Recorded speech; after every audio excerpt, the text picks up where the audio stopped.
du livre du prophète Ézéchiel. Ainsi parle le Seigneur Dieu.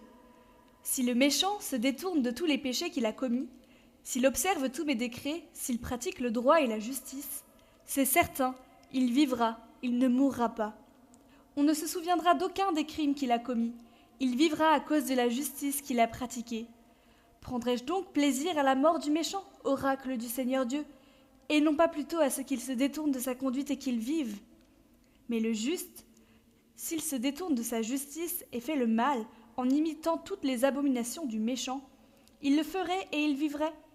Toute la justice qu'il avait pratiquée, on ne s'en souviendra plus. À cause de son infidélité et de son péché, il mourra. Et pourtant vous dites, la conduite du Seigneur n'est pas la bonne. Écoutez donc, fils d'Israël, est-ce ma conduite qui n'est pas la bonne? N'est-ce pas plutôt la vôtre? Si le juste se détourne de sa justice, commet le mal et meurt dans cet état, c'est à cause de son mal qu'il mourra.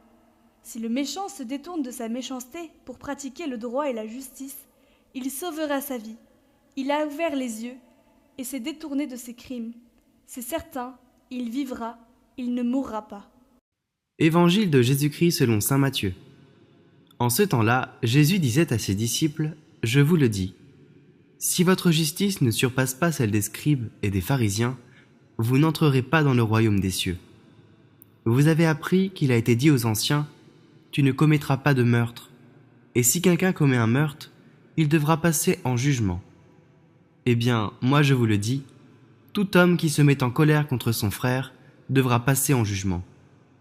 Si quelqu'un insulte son frère, il devra passer devant le tribunal.